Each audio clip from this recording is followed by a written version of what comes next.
Hello, everybody, and thank you for joining us here at the First Alert Desk on Atlanta News First Plus. I am Maria Moreau, joined by the one and only Decaturish founder and editor, Dan Wisenhunt. This is episode 10 of Decatur Dish. For those of you who have been with us since episode 1, thank you so much. For those of you who are tuning in for the first time, welcome.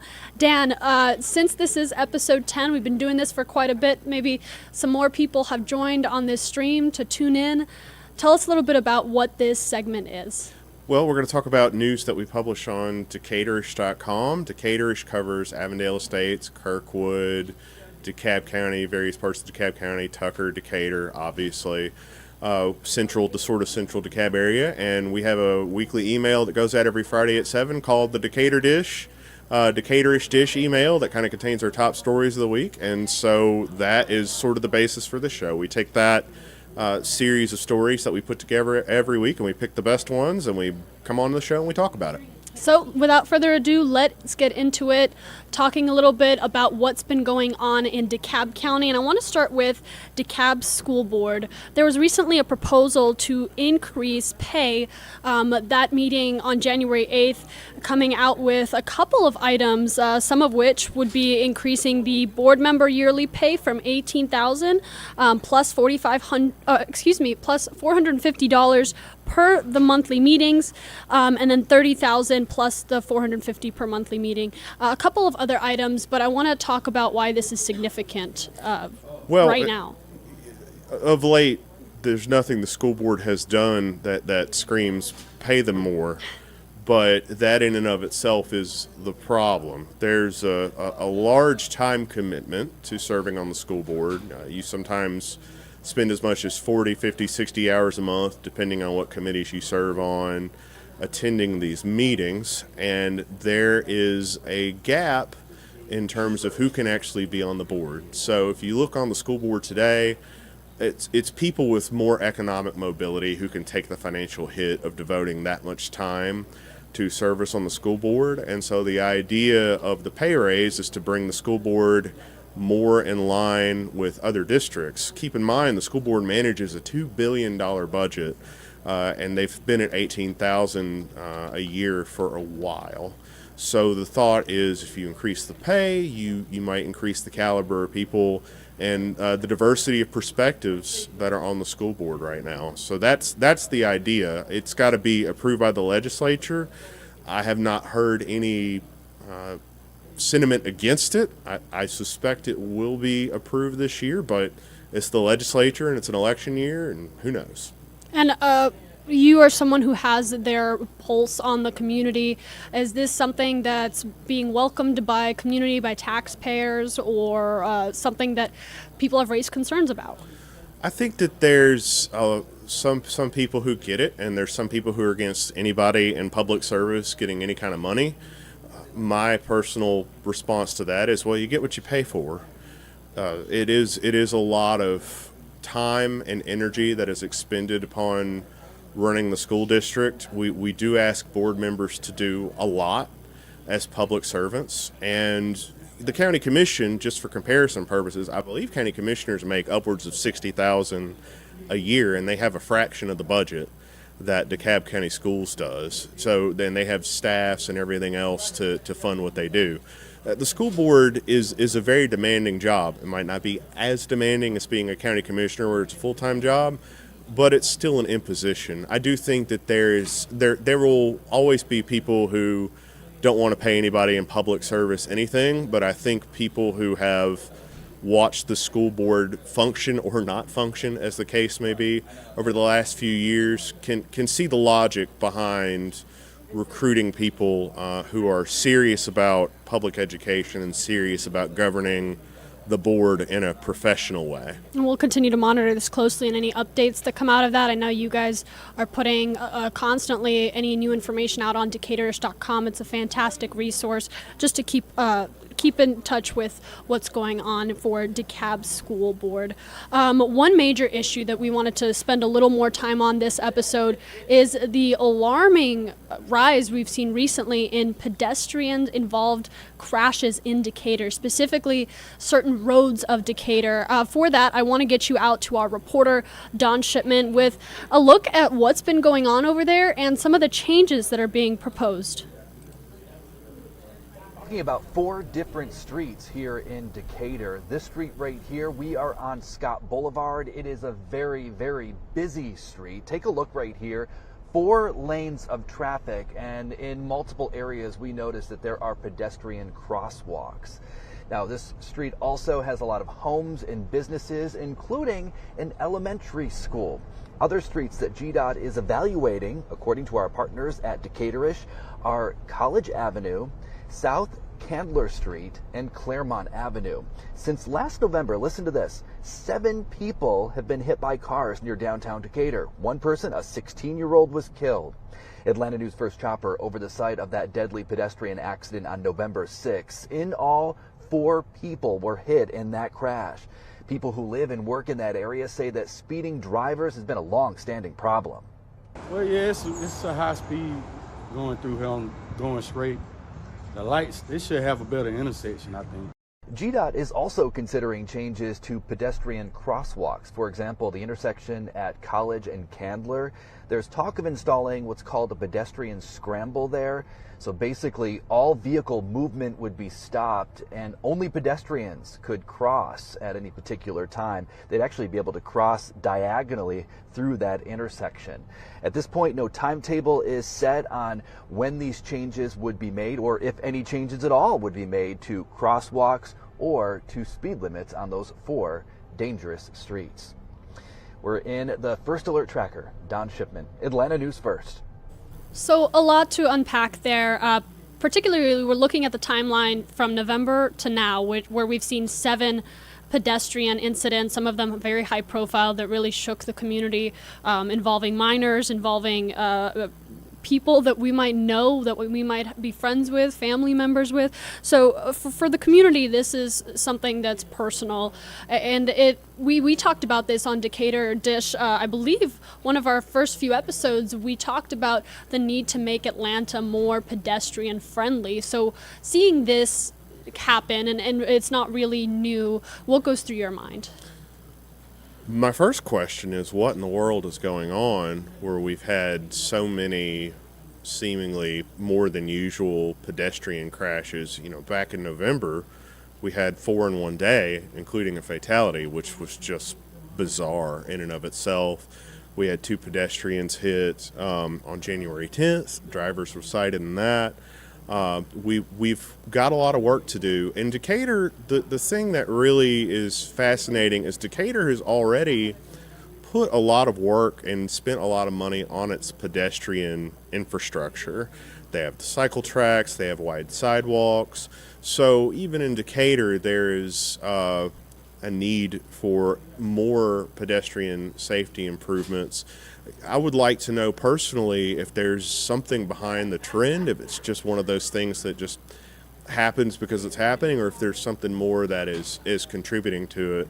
But I do know that Decatur officials kind of take this a little personally, because it is something that they have focused so intently on for the last few years, and to see all of these things happen is just a reminder that there's still work to be done. Yeah, and some of the measures that are being talked about now in that area, as well as similar communities, Georgia Department of Transportation, now evaluating changing the speed limits in Decatur. Is that a drastic push, or is that something that's been a long time coming? It's been suggested, but I think it's got more momentum now based on what we've seen. Decatur is primarily a walkable area anyway, so it makes a certain amount of sense to restrict speed around areas where you're encouraging pedestrians to walk.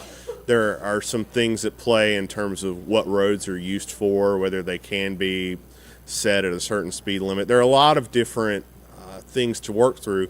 And keep in mind, some of the most problematic stretches of road are split between Decatur and DeKalb County. So you've got multiple agencies at once trying to look at the same problem, and they might have different priorities when it comes to addressing that problem. But this has been talked about for a long time. I think that just the sheer volume that we're seeing of pedestrians hitting Decatur is causing people to get motivated and get behind some of these changes that have seemingly been on people's minds for a long time. Another proposal that's floating around is ending right turns on red. It seems simple enough, but it could save some lives there as well. Talk to me a little bit about the Pedestrian Scramble. That's been talked about as part of something to address with these pedestrian incidents, particularly at the intersection of College Avenue and South Candler Street. First of all, what is a scramble? I believe it is a timed intersection that defers to walkers. I'm not as brushed up on this topic as I should be, but that's my understanding. It's a signalization system that gives drivers more deference, it gives drivers more time to cross busy intersections. And while we talk about Decatur, Avondale's also looking to address some of its traffic concerns with license plate readers. Primarily, a proposal was recently discussed to install 10 of those in the area. What could that mean for this specific city, which seems to be constantly growing day by day? Well, the cameras in Avondale State serve a different purpose. They're not going to be used for traffic enforcement. They've said that multiple times. What's interesting in Avondale's case is Avondale used to have a reputation as a speed trap. In fact, they derived a significant amount of their revenue every year from speeding tickets. And that's why you've seen Avondale push to diversify its tax base over the years. The flock cameras are there to catch people who are driving stolen vehicles, people who might be wanted for one reason or another. Those cameras are used to solve crimes primarily. They're not used in day-to-day traffic enforcement. But to walk it back a little bit, there has been talk, it's particularly when there's policing shortages in these cities, there has been talk of using red light cameras and other deterrent methods. That's not specifically what's being discussed in Avondale. All they're discussing in Avondale are the flock cameras that they would use to solve crimes, not vehicular incidents. But there has been talk of doing that in Decatur in response to some of the pedestrian crashes that we have seen. And I think it goes without saying, as these measures are being discussed and these efforts, just be a little more careful on the road. If you're a pedestrian, a cyclist, a vehicle especially, make sure you are exercising just a little caution when you're passing through residential areas and places where more pedestrians might be. So a good reminder to do that, but also we'll keep you updated on all of these measures and anything that comes out of this, because I know for a lot of the community members, especially in Decatur, this is top of mind right now. Yeah, and quit dooting on your phone if you're in traffic. Quit messing with it. Put it down. Get a carrier. Get a what is it? A The stand. stands. It starts with the C. I can't remember what it is, but you put the phone in there and you leave it be, and you can set it on driving mode and do that. Don't mess with your phone while you're driving. That's bad. Yep. Lots of options there. This next part of our segment is called Talk of the Town, where we delve into what the DeKalb County town community is talking about. And this brings us to a topic that you had mentioned, actually, the drama surrounding in-town stars. What's going on with all that? Well, I want to remind the audience that we're running a PG show here, and there was a post on the Facebook company Facebook of In-Town Stars Gymnastics made by the owner, and she was responding to parents who were upset that they had terminated a popular gymnastics coach 2 weeks before the first meet, which is a big deal. These kids have been working with this coach for a while, and now all of a sudden they've got to scramble. And it's a coach who can coach elite gymnasts is not somebody you can just go out and find. It's especially in 2 weeks. So parents were upset. They've been paying more money to In-Town Stars to help pay for an expansion they're working on. And the owner, I guess, had quite enough of that. And through their company Facebook page said some things which I shall not repeat here, but there were a lot of swears. I will say I have not been to business school. I do not have an MBA.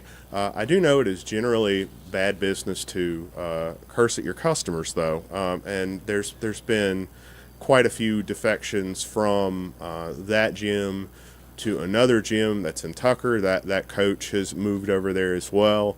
There's a lot happening there that I can't personally discuss right now because I'm still investigating it. I'm still talking to people. But suffice it to say, it has definitely gotten a lot of people's attention. You know, In Town Stars has a national presence now. They've only achieved that within the last 5 or 6 years. Going to competitions and placing really well and having coaches of established gyms for years say, "Who are you again? Where are you from?" That gym in particular has grown really fast in a short amount of time, and sometimes growth can create stress and pressures on people. So I think that is definitely a part of what's going on here, and it's tough. I mean, I'm a business owner. I completely understand it is frustrating dealing with customers sometimes, but you can't write it down and put it on the internet. You definitely can't use your company Facebook page to do that. That is not generally going to go over well, but a lot of people are talking about it. A lot of people crawling out of the woodwork saying, "Oh, this happened to me and I had this experience," and it's going to be an interesting follow-up. And then on top of that, as if there wasn't enough drama, my card literally says gesture broadly, because I mean it's a lot. There's an EEO, Equal Opportunity Employment Commission, federal lawsuit that's been filed. I'm still following up on that. It alleges racial discrimination against employees of color.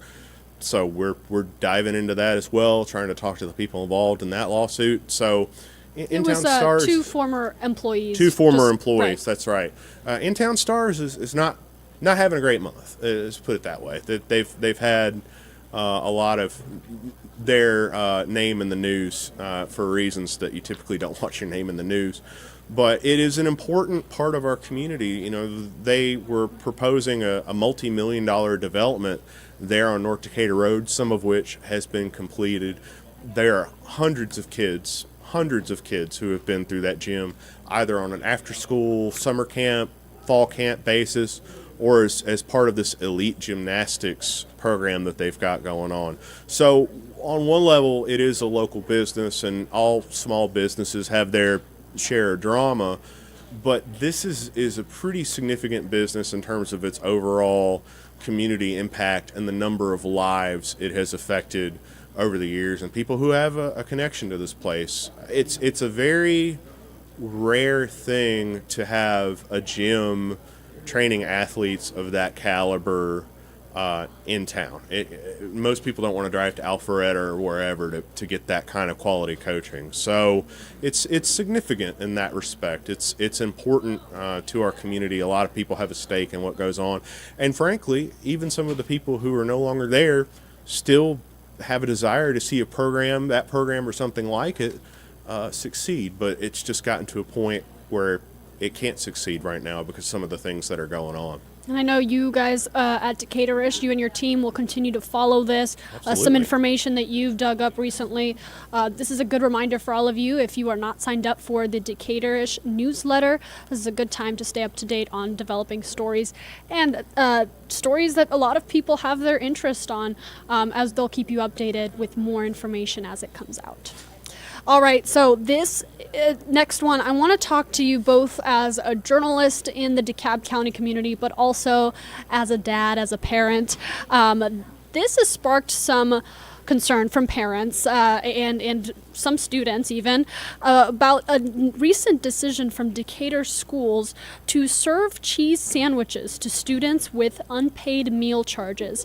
I want to get into the specifics of how this is going to work and why this was brought as an option for those students that have parents who unfortunately aren't able to keep up with the payments involved in their child's food care. There's a lot to unpack. People might not be aware, but this is actually a very common thing at cafeterias across the country. the way that we determine Title I status of schools in this country is in large part determined by how many students are on free and reduced lunch. During the pandemic, the government said, you know what, we're not in a position to gather this data. We're just going to give you the money and you feed the kids and we'll sort it out. It'll come out in the wash. Well, that has ended. The COVID money is running out. All of that's coming to an end. And school nutrition programs still have to be run in a business-like way. They still have to make money to cover their expenses. And over the course of the last few years, the school lunch balances have accumulated a debt of $80,000. Now, is some of that parents who can't pay? Absolutely. There are a lot of parents who can't pay. Some parents aren't even aware that there is a lunch balance, and they're not going to be aware until they come home and they find out their kid had a cheese sandwich that day. There are a significant number of students, I think it was 12%, that moved out of Decatur, and they're no longer in the district, so that bill's never being paid. So there's about an $80,000 unpaid balance, and the school wants its money back. So in order to recoup that cost, they're going to insist that people pay. I think they're only going to let them charge a meal up to 3 times. And then if they can't pay for their meal, they're going to get a cheese sandwich. And I asked why they couldn't be grilled. Apparently grilled costs more money somehow. I don't know. It's an absurd situation that we can't somehow figure out how to feed children in cafeterias. On one hand, you bothers have parents saying, or even school officials saying this is a better option than not having food for the child, having the child go hungry. There are also other parents that are saying, well, wait a minute, doesn't this encourage meal shaming? Students go to school, they're among their peers, there's a lot of pressure to fit in at that age, especially as they're looking for their identities. So for those students that have that cheese sandwich, what message does that send to their peers? What emotional state does that leave the child with? And I think that's what some of the parents brought up to officials. I mean, we're asking kids to do an awful lot on a cheese sandwich. We're asking them to take tests that we stress them out about constantly. We're asking them to sit through long periods of class. There's a lot to be expected on what is a meager meal. And top that all off, what if the kid can't have anything that's got dairy in it? Well, what's the option there? What do I suspect is going to happen? I suspect nary a cheese sandwich will be served in city schools of Decatur, because I know our community, and our community is not going to let that happen. People have already stepped in to pay the unpaid lunch balance, and I'm sure more people are going to step in to clear that balance. And I will be truly shocked if one kid is actually forced to eat that as a meal. I do think, though, it raises an important point about how we fund school nutrition in this country and what our priorities are. Me personally, I say just feed the kids and let the adults figure out how to pay for it. We already pay a substantial amount of our property tax bill to fund the schools anyway. I'm sure you could spend some of that or find a way to offset some of that cost. But keep in mind, it's a federal program, so it has different rules and requirements. So it really speaks to, people are heaping a lot of the blame on city schools of Decatur, and I understand that instinct, and it's infuriating. The people they should be directing that towards are the people who set the policies that are in place that require schools to charge students for lunch and keep track of that for federal funding purposes. It's an outdated policy. It's been outdated for years. COVID made that abundantly clear, but for whatever reason, we've decided to continue to fund nutrition in this way. And I got to tell you, this will not be the last story you hear about a school district in Decatur or anywhere else doing something like this, a cheese sandwich or a charity meal or whatever, because all schools have to adhere, all public schools have to adhere to the same rules and regulations, and they have to run it like it's a business, and they have to charge a price for it. So the question we all need to be asking is this the right policy? And City Schools of Decatur doesn't set that policy. DeKalb County Commission doesn't set that policy. The people in D.C. set that policy. And in order for that to change, that's where that change is going to have to happen. But I completely agree. It is outrageous. I would certainly never, I suspect too, you're going to see a lot of teachers reaching into their own pockets to make sure that these kids have a decent meal. In some cases, schools are the places where these kids are it's the only place they're going to get a meal. It's the only place they're going to get a square meal, and they do breakfast and lunch there. That was a particularly sad thing to watch during COVID is you kept the kids out of school. Okay, what are they going to eat? Because some kids count on that for their entire nutrition for the day. And so you saw DeKalb County sending out buses with sack lunches and things like that. But I really do hope, if nothing else, this reminds people of how incredibly flawed our system of funding school nutrition is. And I hope, rather than directing their anger at people who really have no control over it, that they start writing their congressperson and saying, hey, this has to change. This is unacceptable. We can do better than this.